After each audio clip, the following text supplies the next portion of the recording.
CRC 89.1 Radio y Cadena Radial Costarricense no se hacen responsables por las opiniones emitidas en este programa. Es tiempo de tender la red democrática y mostrar la Costa Rica del futuro hacia la cual debemos caminar. Con ustedes, Jonathan Prendas, aquí por CRC 89.1 Radio. Muy buenos días, tengan todos ustedes las 10:02. Estamos iniciando una nueva edición de Red Democrática Radio, este programa que, aparte de hacer diagnósticos, lo que principalmente hace es generar propuestas para sacar a Costa Rica adelante entre todos los sectores, porque a final de cuentas recordemos que todos vivimos acá y todos nos beneficiamos si esto va bien. Y si el país va mal, a todos nos va a doler. Así que es mejor sentarnos en una mesa, ser propositivos, proponer y empezar a construir la Costa Rica que le vamos a heredar a nuestros hijos y a nuestros nietos también, por supuesto. Recuerden que aparte del 89.1 FM, también estamos transmitiendo en redes sociales de la radio, @CRC 89.1 Radio, y también en Red Democrática, Jonathan Prendas Rodríguez y Francisco Prendas Rodríguez. En todos esos perfiles estamos ya en este momento transmitiendo la señal desde Cabina Central. Sin más demora, vamos a nuestra primera sección del día, Coaching Político. Red Democrática presenta Coaching Político. En las últimas horas se ha dado una disputa entre los diputados de la fracción oficialista. Están todos contra uno, básicamente. 8 diputados firmaron un veto, una censura contra la presidenta política del Partido Progreso Social Democrático. Hay una diputada que se abstuvo de firmarlo porque está valorando las implicaciones y los alcances de ese documento, pero lo que queda consignado es la réplica que en horas de la tarde se da el día de ayer en Casa Presidencial, luego del Consejo de Gobierno, donde el presidente Rodrigo Chávez pues también hace señalamientos de que no se siente cercano a esta diputada, presidenta de Progreso Social Democrático, y que más bien señala que se ha unido al Frente Amplio y a diputados que señala como extremistas de Liberación Nacional. Ese comportamiento y ese señalamiento de los diputados y desde Zapote lo que hace entrever en una situación normal, que no sean diputados de gobierno, es que esos diputados se declararían muy pronto como una fracción independiente, diputados independientes que se agrupan y sin ser oficialmente fracción se comportan como tales.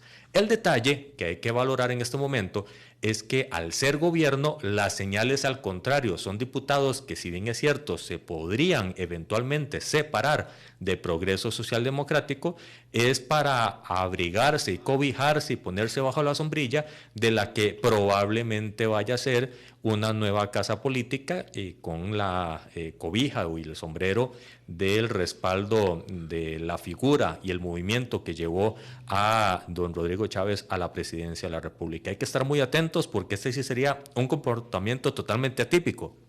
Ya es normal que en todas las legislaturas, por el debilitamiento de los partidos políticos y la fuerza en la cual se quiere generar una línea contraria a la voluntad de los diputados, se declaren diputados independientes. Sin embargo, esta es la primera vez que diputados oficialistas en bloque se podrían salir y podrían tener casa aparte con casa presidencial de su lado. Es decir, el oficialismo tendría una diputada aislada, sin el respaldo de Zapote, y diputados independientes el respaldo de Casa Presidencial. Sería algo sumamente novedoso y hay que tenerlo muy en la mira. Este ha sido el coaching político del día de hoy y pasamos de una vez a la entrevista de fondo.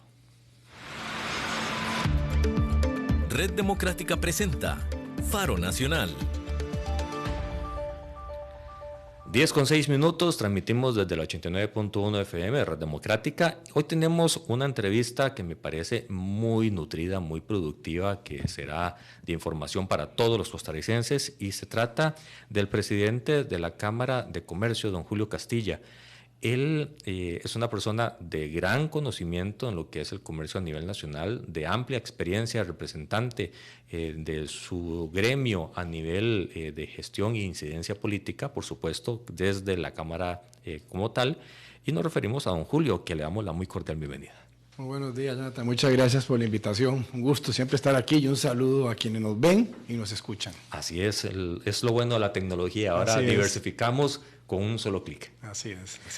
Don Julio, empecemos por lo que acaba de suceder hace 3 semanas, que es una nueva reelección de Julio Castilla como presidente de la Cámara de Comercio. ¿Cuántas veces se ha reelegido? ¿Por cuánto tiempo ha estado y va a estar? ¿Y cómo se siente de tener el apoyo de todo el sector? Bueno, sí, ya esta es realmente la Cámara de Comercio. Fue el miércoles pasado. Tuvimos las elecciones. Normalmente el presidente se elige por un año. Esta es mi cuarta elección, cuarto año y ya último. Yo creo que ya no tiene impedimento de seguir. Puedo seguir, pero yo creo que los cambios son buenos y hay un equipo de trabajo y gente profesional excelente en la junta directiva actual. Entonces la idea es que haya esa continuidad, pero yo creo que ya este será mi último año y sí, muy contento. Realmente es algo que a mí me encanta, sobre todo cuando uno está acompañado por una junta directiva que trabajamos con un mismo objetivo y un equipo administrativo que es liderado por Alonso Elizondo, que ya tiene 17 años de estar director ejecutivo, entonces con un grupo también de profesionales extraordinario. Entonces creo que hemos logrado cosechar mucho lo que ha sembrado la Cámara, porque la Cámara de Comercio es importante mencionar que es la más antigua, tiene 107 años, pero 107 años de continua renovación. Entonces es un reto que hemos buscado siempre como una Cámara propositiva. Nosotros nunca vamos a una mesa a golpearla, sino llevamos una solución a la par. Don Julio, es que si uno no lleva una solución, decían mis abuelos, si usted no es parte de la solución, usted es parte del problema. Así es. Esa naturaleza de constante renovación que tiene la Cámara de Comercio va en una mejora constante, una mejora continua. ¿Cuál es el principal legado suyo después de ya 3 años al frente de la Cámara? Bueno, yo creo que parte importante ha sido una junta directiva. Somos 22 en total. 22 personas en una junta directiva. Pero el compromiso de hace 4 años fue todo director trabaja, lidera una comisión o un programa de la Cámara de Comercio. Entonces eso creo que es muy importante porque yo siempre he hablado, donde he estado en juntas, de que lo peor es cuando tenemos en este caso un director de miércoles, que es que solo aparece los miércoles y dice que hay que hacer esto y esto. No, si él trabaja y es parte de una comisión y lidera una comisión, ya es diferente porque todos estamos en el mismo barco trabajando en pro de las diferentes iniciativas que tenemos. Entonces tal vez muy rápido, porque la Cámara de Comercio tiene 2 grandes áreas, ¿verdad? Que la incidencia política, sí, que ahora usted mencionaba, y después es todo lo que son trabajos en pro del sector comercial y privado del país. Entonces la Cámara hoy tiene 5 grandes programas. Y está el programa de la mujer empresaria. Hoy la Cámara de Comercio es referente en ese tema. Nosotros tenemos hasta las certificaciones del INAMU, pero siempre fuertes en lo que es igualdad de oportunidades. Es lo principal. Es igualdad de oportunidades. Es lo correcto. Dar igualdad de oportunidades. Y en la Cámara somos ejemplo, porque siempre digo que es fácil hablar con el ejemplo. Nosotros tenemos por 7º año consecutivo una junta directiva paritaria. Eso es muy bueno. Sí, pero por mérito. Por mérito. Más bien a veces digo, no, sabe, porque los hombres... Yolanda Fernández, que fue la anterior presidenta, ella logró esa paridad y motivó a muchas mujeres a que se postularan a puestos de directiva. Entonces ahora, gracias a Dios, tenemos muchas mujeres interesadas en ser parte de la Junta Directiva de la Cámara de Comercio. Entonces hemos logrado esa paridad por mérito, como decía, y el programa de la mujer empresaria es un bastión importantísimo y trabajamos ahora tal vez hablamos de las propuestas nuestras de mejorar el país, pero... igual fue uno de los 6 ejes que nosotros escogimos para trabajar con este nuevo gobierno. Otro importante son franquicias. La Cámara de Comercio tiene un programa de franquicias. ¿Y cómo marcha? Ya son más de 360 empresas como franquicias, generan más de 87,000 empleos en el país. O sea, es algo muy fuerte. Y logramos que fue una de las 30 propuestas, que las franquicias tuvieran las mismas condiciones de una pequeña empresa para agilizar la facilidad que pueda formalizarse. Bendita tramitología. Exacto. Ahora podemos hablar un poco de eso también. Pero bueno, franquicias, que es algo muy importante. Tenemos el Centro de Innovación.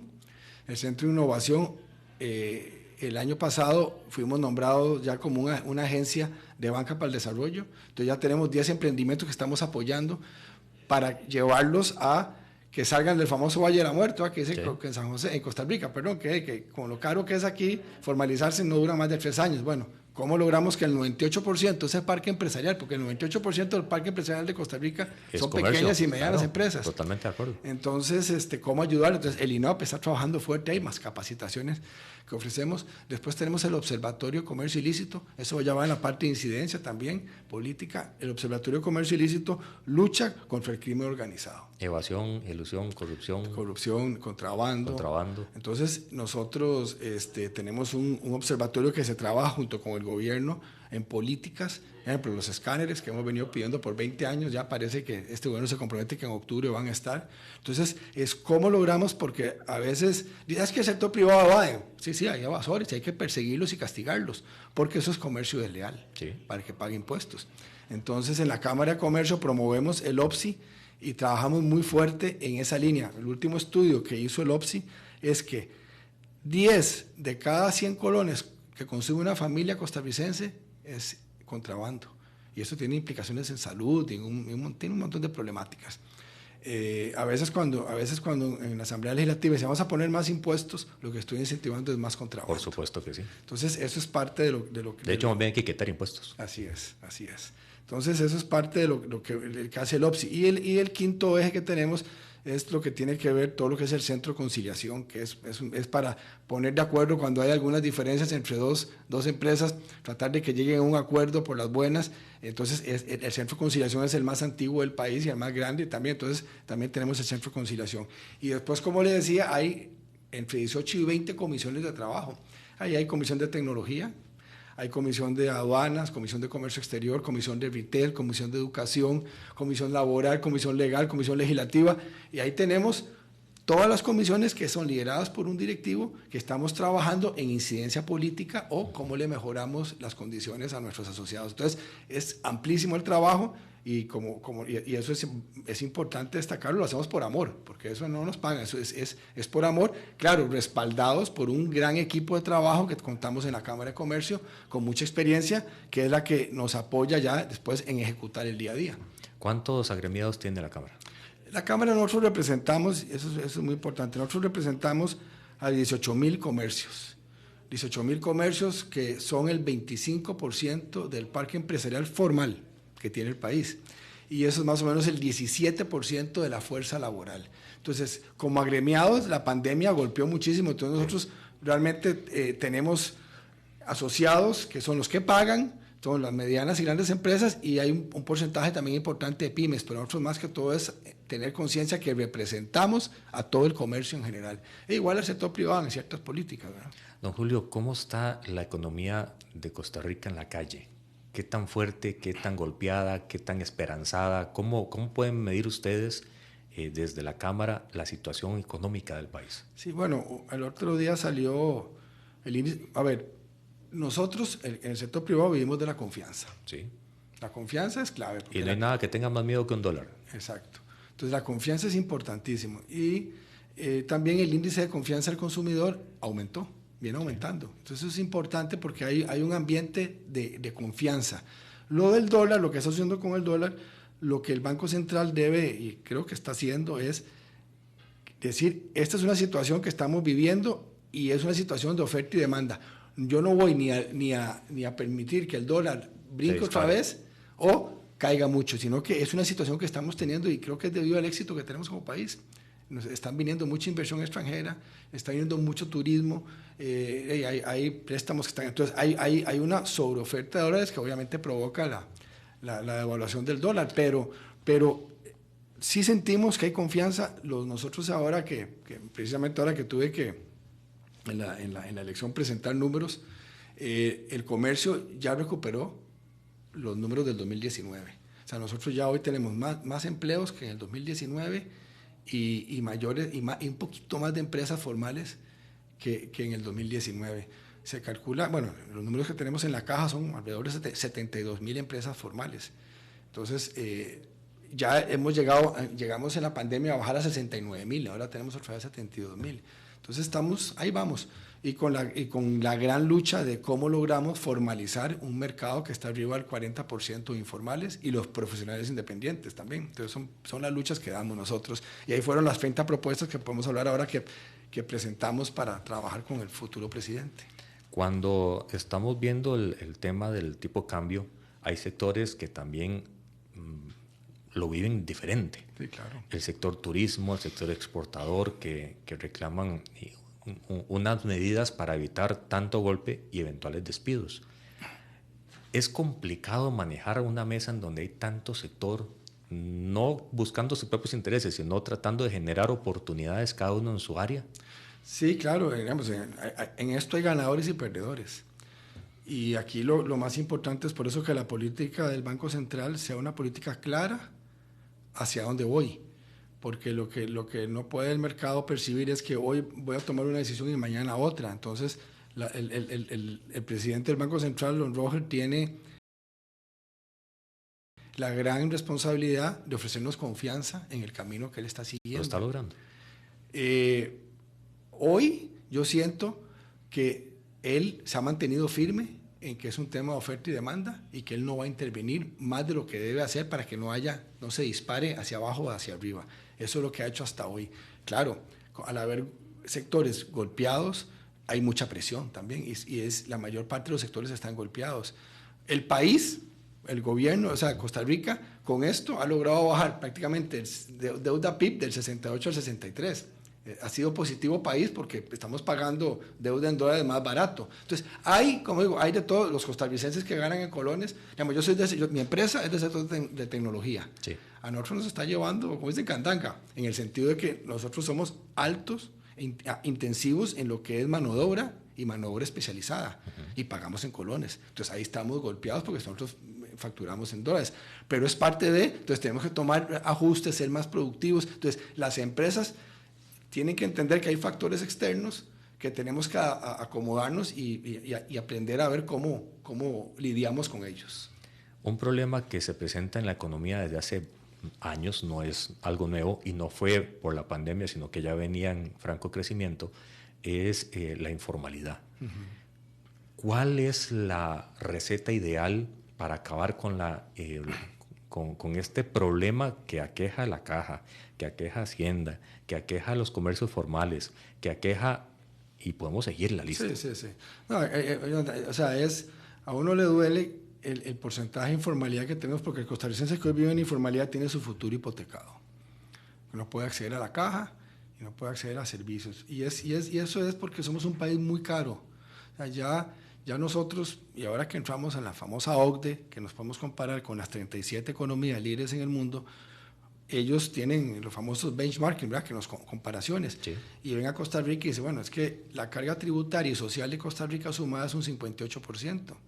La carga promedio de esas 37 economías líderes es un 40%. O sea, estamos muy altos. 59 de cada 100 colones es para pagar algo. Es para pagar algo. Y no son salarios todavía. Sí, y entonces, e ineficiente, ¿verdad? Que si fuera un servicio muy eficiente, dice, bueno, por lo menos estamos recibiendo un retorno de inversión que no lo está viendo. Entonces, eso es uno, es muy caro. Necesitamos bajar esas cargas. En los temas de cargas sociales, la Cámara de Comercio, la propuesta que hizo es, no toquemos la caja, pero no hagamos que las empresas formales tengan que pagar INA, tengan que pagar Banco Popular, tengan que pagar FODESAF, tengan que pagar INS, ¿no? Que eso venga, un Banco Popular ya se puede autogestionar.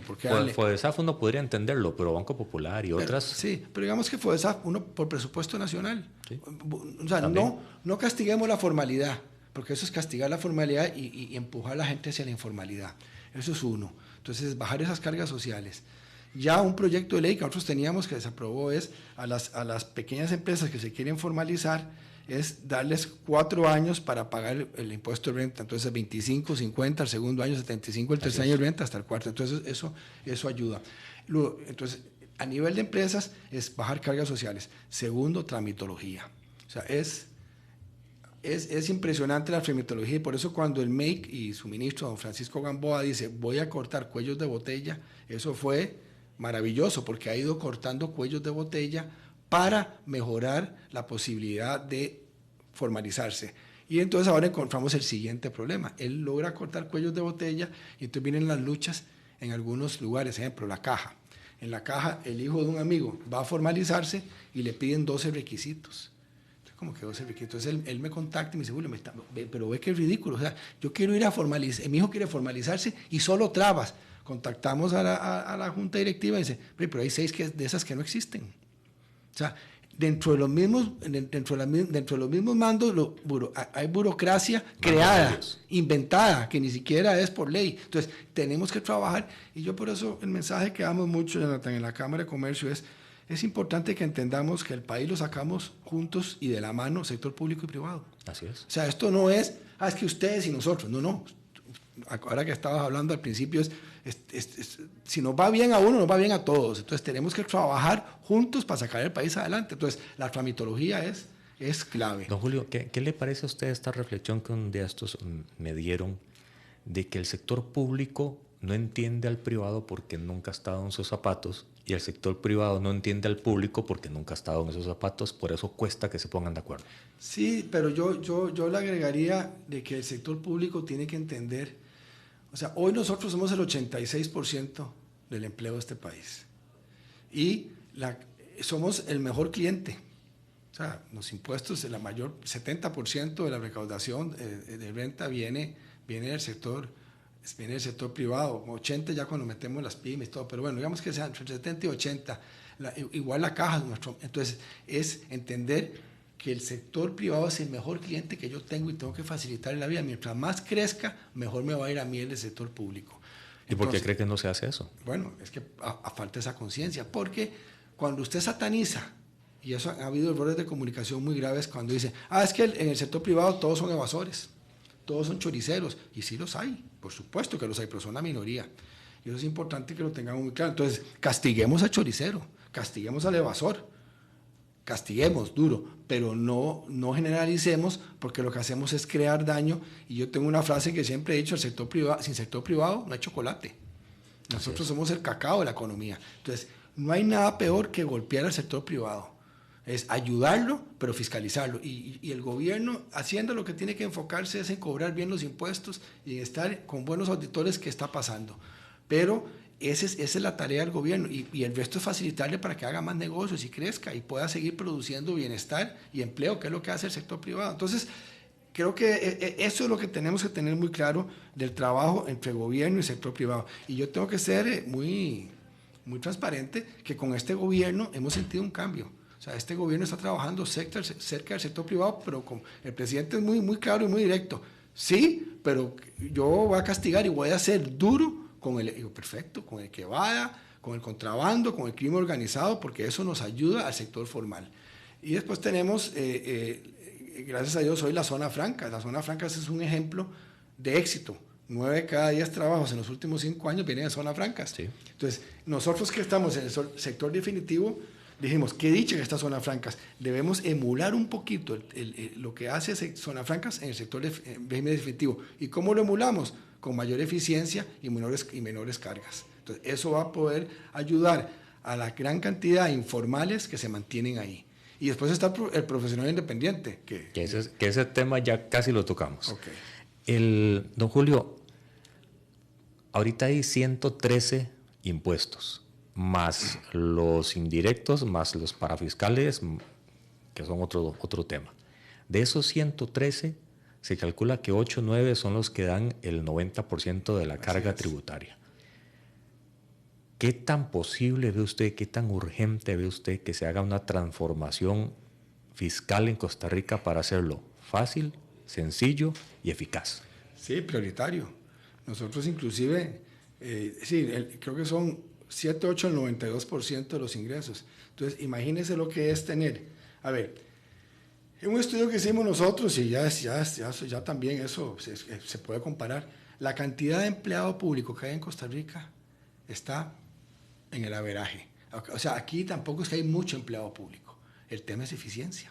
Entonces, ahí empezamos también por ahí. Si yo tengo empleados una cantidad para cobrar 103 impuestos, donde un impuesto es mínimo lo que yo recaudo, ¿para qué tengo un funcionario dedicado a estar siguiendo ese impuesto o una cantidad X de impuestos? Mejor es concentrar a cobrar los impuestos que son de interés. Ejemplo, cuando yo evado del IVA, cuando una empresa evade del IVA, ¿qué competencia más desleal es, verdad? Porque me gano un 13% que me echo a la bolsa. contra otra compañía. Entonces, en costos yo soy mucho más eficiente cuando evado que una empresa formal que está pagando el 13%. Ahí solo hay 13% de diferencia en precios. Entonces, ahí donde el gobierno tiene que enfocarse en los impuestos que realmente producen renta, el IVA, tenemos el tema de los marchamos y cosas que usted quiera sumar, pero tenemos esos impuestos que son claves, aduanas. Nosotros en aduanas, por eso estuvimos buscando incidir mucho en la Ley General de Aduanas para ser mucho más eficiente en aduanas. Después podemos hablar de puertos, pero bueno, sí. A lo que voy es clarísimo, por ahí va el camino de que yo no tenga. El otro día Ideal Labs presentó que nosotros tenemos un promedio de 167 horas que duramos para pagar impuestos. Entonces, a mí me tocaba después... Y muchas tazas de café para tener paciencia. Sí, y a mí me tocaba, después que en el foro, entonces yo al final les decía, cuando el 98% de las empresas son pymes o están en informalidad, ¿usted a quién cree que perjudica con tanta tramitología y tanto con lo engorroso que es pagar impuestos? A las grandes no. Si usted cree que no, porque las grandes tienen su departamento, tienen a su persona, tienen a su equipo que se dedica a eso. Las perjudicadas son las pequeñas, cuando el emprendedor tiene que dedicarle un mes de trabajo a pagar impuestos, en lugar de estar produciendo y creando, como decimos nosotros, esa libertad para emprender, producir y trabajar. Ahí el problema, don Julio, es que esa lógica de que tanto impuesto genera mucho trabajo, poco rédito, sí, y que se tienen que concentrar, Hacienda no lo entiende. Ya hemos tenido experiencias legislativas de incidencia de todos los sectores tratando de convencer y Hacienda dice no me toco los impuestos porque no me alcanza con lo que se está recogiendo. Entonces, si cualquier modelo de transformación implica y debe tener el visto bueno de Hacienda, porque si no se veta la hipotética ley que se vaya a plantear, ¿cómo convencer a Hacienda de que les van a generar más réditos teniendo menos y más facilidad? Sí, bueno, nosotros con don Nogui hemos tenido pues, muy buen contacto. Yo creo que él es muy consciente de eso. Él está consciente de que hay que reformar el tema de impuestos. Ahora, es un proyecto de ley, tiene que venir por la Asamblea. Entonces, también en la Asamblea hay proyectos, hay un diputado que lo ha venido proponiendo desde hace tiempo esta reestructuración. Esperemos que eso avance, o sea, que avance. Igual está también el tema de reestructurar el Estado para hacerlo más eficiente y propuestas porque como reitero, o sea, si nosotros logramos eficientizar el Estado y que ese 13% del personal público puede ser mucho más eficiente, todos vamos a ganar. Y ahí es cómo muevo yo gente a Hacienda para ayudar a fiscalizar y cobrar mejor los impuestos. Pero igual, yo siempre cuento, un día hace bastantes años hablando con el alcalde de Escazú, que el nuevo alcalde que llegaba, yo decía, mire, ¿cómo le está yendo? Yo estaba metido en una organización ahí en Escazú, entonces yo fui a hablar con él y me decía, bien, pero viera que lo que estoy buscando, mi primera tarea es cambiar la percepción de que el ciudadano no es enemigo nuestro, es nuestro cliente, lo que hablaba al principio, porque aquí hay perseguir y ver cómo lo cierro, y no entiende que si yo cierro un negocio o cierro una patente que baja presupuesto. Exacto, que ya no me va a pagar, y si la casa se la lleva el río, porque habría casos que, no, usted no puede meter un gavión si usted no tiene un permiso, y entonces el aguacero de mañana se va a llevar mi casa. Entonces es como yo más bien lo ayudo a que él pueda solucionar su problema, porque al final estoy protegiendo un ciudadano que me está pagando un impuesto. Entonces, ese tipo de relación es clave, de que entendamos que estamos juntos. Entonces, ese es el chip que tenemos que cambiar. Y ojo, yo tengo un negocio hace 37 años, trabajo con gobierno. Yo he tenido gracias a Dios, suerte, pero yo solo gente muy buena me he encontrado. Entonces, porque yo no voy a tramitología, pero gente que quiere sacar desde el gobierno. Entonces, hemos tenido muy buena experiencia en instituciones, trabajando con ellas, pero hay en lo que es tramitología un gran reto que tenemos que convencer. Y igual, yo hablo también a veces con diputados, igual hay diputados que nunca han estado de nuestro lado. Así es. Y entonces uno ve ocurrencias que uno dice, pero eso que usted va a hacer va a perjudicar la empleabilidad de este país. Lo ven como algo loable y al final de cuentas es una torta grandísima. Así es, son tortas. Entonces son cosas que no se prevén. Y vuelvo a lo que mencionaba hace un rato, no satanicemos el sector privado. A mí a veces cuando yo no leo redes, porque a veces lee uno y va a ver este programa, pues este es un choricero que seguro... Es que, o sea, uno mancha un nombre muy fácil, pero hay gente que ha estado trabajando y produciendo, buscando lo mejor para el país. Entonces, el punto aquí importante es entender que estamos en el mismo barco todos. Parte de los tripulantes de ese barco son los independientes, que también tienen un problema de formalización, de ejecución, y que también tienen una vía directa, una vena, una arteria con la Cámara de Comercio. ¿Cómo trabajar ese sector que cada vez crece, que dentro de la formalización de la caja pueden no ser muchos a nivel real, porque todos están en la informalidad? Así es. Sí, el dato que hay entre 8 y 9 están en informalidad. Y el problema es qué pasaba cuando me acerco. A ver, usted, doña Jonathan, usted yo lo he visto que tiene un programa, esto y lo otro, o sea, usted ya ahora se acerca, pero usted hace 5 o 6 años, entonces usted tiene que pagarme 5 o 6 años para atrás, mejor me salgo corriendo y me escondo. Entonces ahora está el proyecto 4 años, el proyecto que sale, que le condono y que solo pago los últimos 4 años, bueno, es un primer paso. Que la autoriza, tiene que la Junta Directiva haber el visto bueno. Exacto, pero mientras yo pague casi el doble que lo que paga un colaborador en una empresa, es muy difícil, porque hoy me tasan como colaborador y como empresario. 18.63, dependiendo del ingreso. Es doble. Y un 25% de renta. Así es. Entonces, ya se fue el 40 y pico % solo en 2 impuestos. En 2 impuestos. Entonces, más todo lo que tiene que ver municipal. Pues, entonces, solo en esos 43%. ¿Usted qué va a decir? Si te la está pulseando día a día, va a decir, lo voy a dejar al gobierno, casi la mitad de mis ingresos, y voy a la caja y tengo que hacer una fila porque no me atienden. Entonces, hay un gran reto como país de eficiencia para motivar a esa gran cantidad, 480.000, pasen a la formalidad y que paguen sus impuestos. Entonces, sí, hay un gran reto, y nosotros en la Cámara de Comercio es parte de la incidencia de entender que tenemos que facilitarles y hacerles más barato poder entrar en esa formalidad. ¿Cuánto ganaría Costa Rica si eso se lograra, don Álvaro? Sí. Es que a veces vemos el tema de que, yo tengo un muy buen concepto hasta ahora, que me he reunido con doña Marta Esquivel, la nueva presidenta de la Caja, y su junta directiva. Tengo un muy buen concepto porque sí lo entienden. Entienden que hay que hacer cambios radicales en la Caja. El asunto es que ahí un cambio dura 6 meses.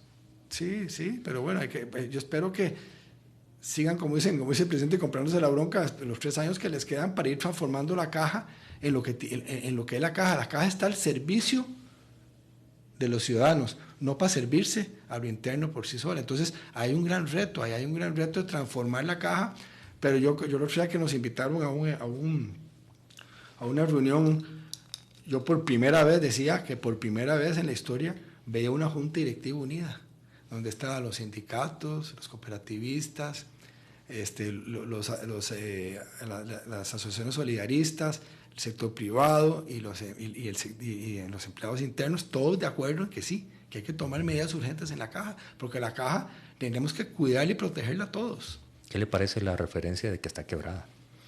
La Caja, nos presentaron números financieros. La Caja tiene serios problemas de flujo de caja para el 2025-2026. Ahí nos enseñaron todos los números. Pero lo más grave es que nos decían, hoy no tenemos claridad cuál es la situación financiera. O sea, no hay claridad, pero sí hay un desperdicio enorme de dinero. Y entonces nos ponían el ejemplo de lo que son las proveedurías. Nosotros siempre hemos estado peleando el tema de las proveedurías. Hoy quedan todavía 145 proveedurías. Entonces nos ponían ejemplos de que si usted compra, va a poner una aspirina, en un lugar la compra a 10 colones, en otro la compra a 100.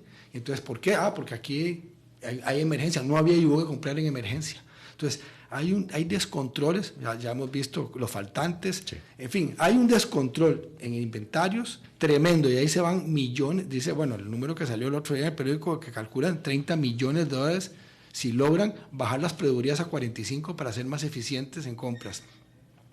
Y así se está dando en diferentes áreas dentro de la institución. Entonces, entra mucha plata, podría entrar muchísimas más, pero necesitamos hacerla eficiente. Entonces, cuando se habla de tercerizar EVAIS, es que quieren privatizar la Caja. No, es que hay servicios que si se pueden tercerizar con el control de la Caja. Aquí nosotros siempre en la Cámara, y yo creo que nosotros tenemos que pensar en el ciudadano. Al final somos nosotros, los ciudadanos, los que tenemos que... Y cuando el gobierno tuvo la reunión con nosotros, nos dijo, yo tengo tres prioridades. Uno es más y mejores empleos, El nuestro principal es Más y Mejores Empresas, que significa más y mejores empresas. Estamos es alineados. El equivalente. Estamos alineados, señor Claro. presidente, estamos alineados. El siguiente es bajar el costo de la vida, que ahora hablábamos, ahí tenemos temas de costo de vida, y el tercero es acabar con la corrupción. Ustedes denuncien lo que ven que está mal, y así lo hemos venido haciendo. Entonces ahora estamos también enfocados en costo de vida. ¿Qué podemos hacer en costo de vida para ir bajando? Ya la inflación va cayendo, pero igual, ¿cómo de la Cámara de Comercio evaluamos si están bajando los precios o no están bajando los precios? En fin, nunca regular, nosotros somos antirregulación, la competencia, si hay algo que beneficia al ciudadano, la libre competencia. Entonces, ¿cómo motivar más competencia para que los precios vayan bajando? Usted mencionaba ahora, hace unos minutos, que tienen 30 áreas en las cuales ustedes quieren proponer al gobierno y trabajar de la mano con todos los sectores, público, privado en general. Y a falta de 15 minutos para terminar el programa, ¿cuáles son las principales de esas 30? ¿De dónde nacen y cómo se ha avanzado? Ok, nosotros, tal vez muy rápido, de las comisiones que hablábamos y los programas, le pedimos que cada una propusiera 3 o 4 soluciones. Y entonces, de esas 3 o 4 soluciones que se proponían, las llevamos a una comisión política. Entonces, hubo 117 propuestas. ¿Okay? Entonces, esta comisión política trabajó para bajarlas a 30 en 6 diferentes sectores. Entonces, esas, a los 25 precandidatos o candidatos que había en aquella época, se los llevamos. 13 no firmaron que sí, las iban a, algunas sí, otras no, pero digamos que en general la firmaron, y 12 no firmaron. 4 nos dijeron, sí, yo pero no firmo, pero yo lo apruebo, porque si le firmo un tema, X o Y motivo, excusa. El señor presidente fue uno de los que la firmó. Entonces hemos venido trabajando con el gobierno en esas 30 propuestas. Hoy tenemos 7 en verde, como 16 en proceso y 7 en rojo. Y esas 7 en rojo hay 2 nuestras que son proyectos de ley que queremos proponer. Estamos trabajando en eso y ver con qué diputado las vamos a llevar. Y una que al final dijimos, no, ya no aplica. Pero entonces, si le damos prioridad a de esas 29, digamos, de las 30, está la caja, definitivo, que ya hablamos. Sí. Nosotros tenemos propuestas en la caja. Necesitamos ayudar a formalizar a las familias, a los informales, llevarlos a la formalidad, y es el tema de los costos que tiene el país en lograrlo. Entonces, tenemos que bajar estos costos, están las propuestas. Ya una que avanzó también, que nosotros propusimos de las 30, digamos que la pusimos en verde, pero avanzó parcialmente, pero la pusimos en verde, que es la de que yo pueda pagar por jornada efectiva.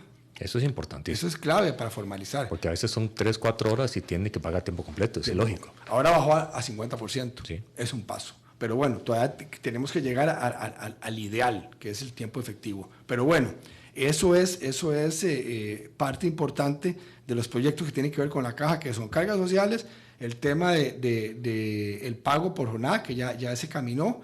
Después tenemos el de profesional independiente, ese está entre las 30, cómo le damos mejores condiciones al profesional independiente.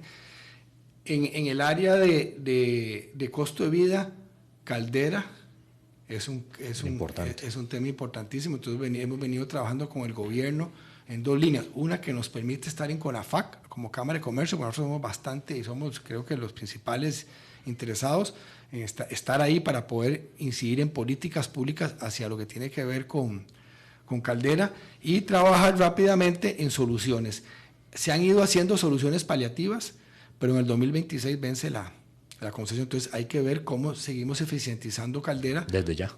No, nosotros venimos desde hace ya años, porque hoy es caro y cada día o ineficiencia al final se traduce en un costo, o lo absorbe el empresario o la empresa, o al final se traslada al consumidor. Y si lo hace la primera, puede generar despidos, si lo hace la segunda, son precios más altos. Correcto. Después otro que teníamos era el tema de los escáneres, que hay un compromiso. Entonces está en amarillo porque ya casi, esperemos que en octubre. Pero entonces, yo creo que ahí muchos vamos a aplaudir.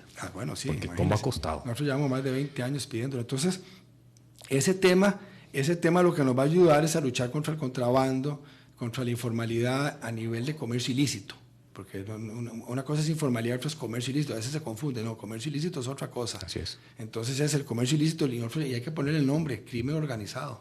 Entonces, en aduanas, también el marco safe, que avance, que eso es posibilidad ya hoy el gobierno tiene el operador económico autorizado. Es que yo como empresa puedo aplicar como operador económico autorizado y me ayuda a ser más eficiente porque se basa en confianza para poder importar y me auditan menos. Los famosos semáforos verdes, amarillos y rojos.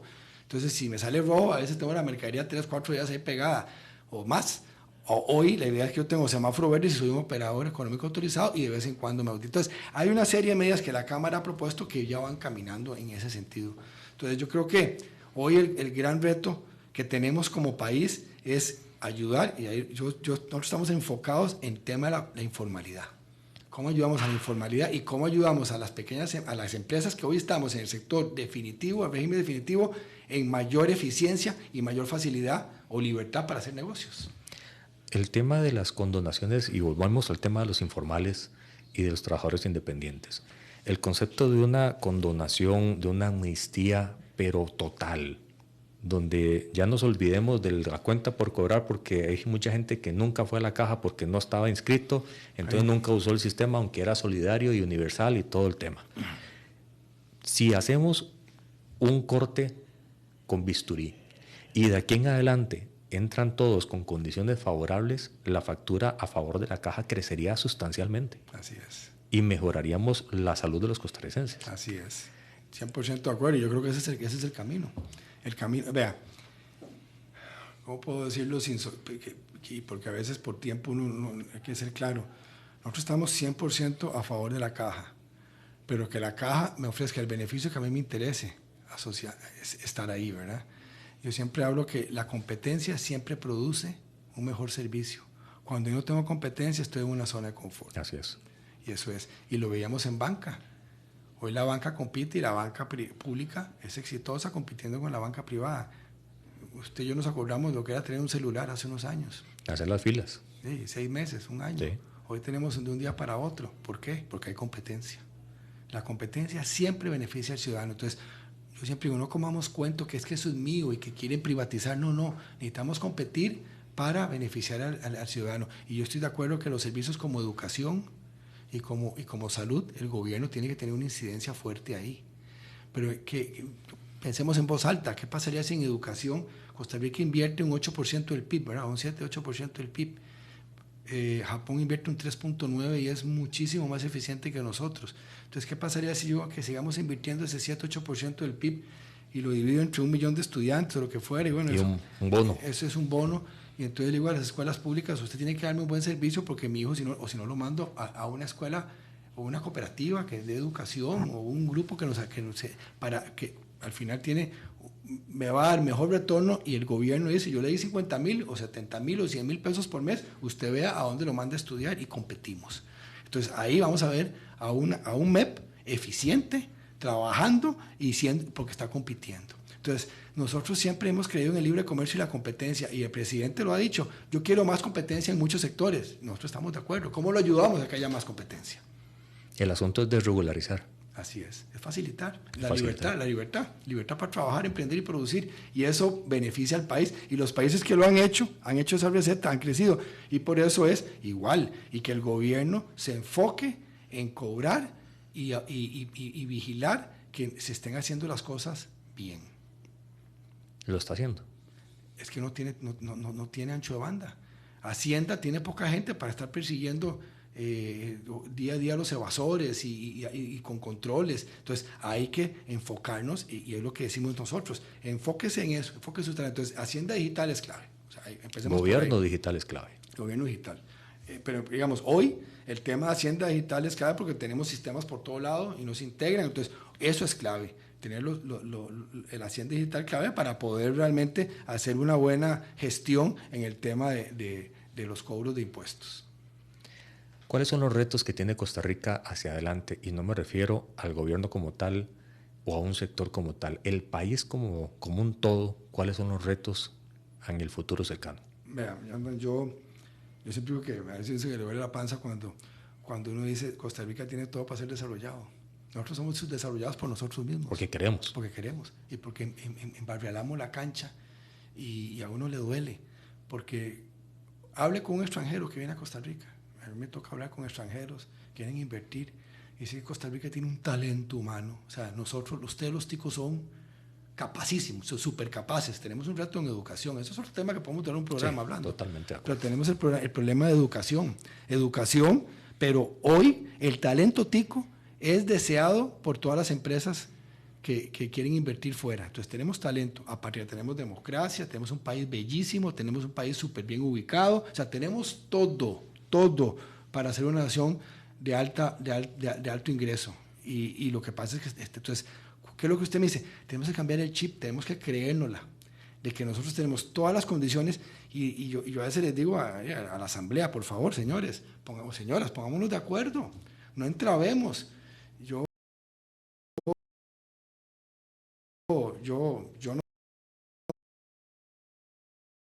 no soy ni izquierda ni derecha, pero me molesta mucho un partido que lo único que hace es entrabar. Ejemplo, vamos a poner jornadas 4-3. Jornadas 4-3 pueden decir que se explota, que no se explota. No, jornadas 4-3 lo está pidiendo el sector de zonas francas. Y eso puede implicar 20-30 mil empleos. Demos la posibilidad de las jornadas 4-3, y sí, que el Ministerio de Trabajo fiscalice, que se cumpla. Si creen que el sector privado se va a aprovechar del colaborador, que más bien lo que nos ha llamado la atención es que el programa de Mujer Empresaria, la Cámara de Comercio, en encuestas, más mujeres quieren trabajar 4-3. Es interesante. Es que las mujeres, no, más mujeres quieren 4-3, quieren esa opción. Y ya ahí la ley se ha... Entonces, a lo que voy es eso, es trabajemos en conjunto, no satanicemos ni al público ni al privado, sino que vamos juntos porque tenemos todo el potencial. Entonces yo diría, lo primero es entender que tenemos que trabajar juntos sector público y privado, pero facilitándole la vida a los emprendedores. Y eso todavía no está. Eso todavía no está. Entonces, pero ahí está el camino. O sea, yo creo que el camino es claro lo que tenemos que hacer. Yo el otro día fui al reporte que nos hacía la OCDE, lo que es Costa Rica, sí. Y no dijo nada nuevo. Costa Rica es un país sobre diagnosticado. Todo el mundo sabe lo que tenemos que hacer. El tema es hacerlo. Eso es lo más desquiciante de todo el proceso. Todos sabemos qué hay que hacer. Todos lo sabemos, pero no lo hacemos. ¿En qué momento se dio, y ya vamos a hablar de un tema social, cultural, en qué momento, en cuál generación se transformó, se cambió el chip y estamos con un freno de mano metido y totalmente lerdos para resolver, lerdos para activar, lerdos para ser propositivos? Cuando nuestros abuelos trabajaban, ahorraban y compraban sin deuda. Sí. Y generaban y producían y salían adelante y generaban prosperidad y riqueza. Nuestros papás hacían más o menos lo mismo, pero llegó un momento en donde algo pasó. Y me gustaría saber, para usted, ¿qué puede ser ese algo en donde la sociedad empezó a poner pero a todo? Sí, a ver, el mundo ha cambiado muchísimo, en el sentido que tenemos un mundo globalizado.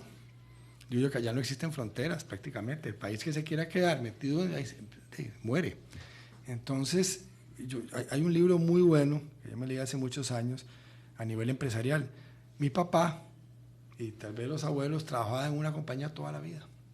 Y la empresa le daba beneficios y se vivía en una abundancia, podríamos decir. Sí. Y entonces las empresas podían dar beneficios. Hoy en día, y Costa Rica vivió toda esa época y no entendió que el mundo cambió. Ahora estamos en un mundo más competitivo, más abierto, más globalizado, y ya una empresa que antes se ganaba un 40% vendiendo un producto, ahora se gana un 10%.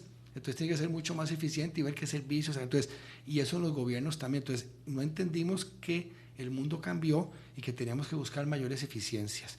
Usted antes decía, ya yo estoy acostumbrado a que duro 6 meses para que me den un celular. Ahora duran 3 días y ya está reclamándolo, porque la expectativa del servicio creció. Entonces, el mensaje, ya el mundo cambió. Ya la Costa Rica de los 60, 70, de 80, ya esa Costa Rica, para mí, era ineficiente. Pero estábamos acostumbrados a vivir ahí porque estábamos en abundancia. Eso ya se acabó. Y hoy vemos los privilegios que en aquella época se estuvieron dando, que no afectaban, y después, hoy ya no podemos sostenerlos. Entonces, lo que tenemos que entender es que estamos bajo unas nuevas reglas de juego. Eso es, y las nuevas reglas de juego dicen, hay mayor competitividad, la eficiencia. Hoy las empresas, nosotros vivimos es, ¿cómo puedo ser más eficiente?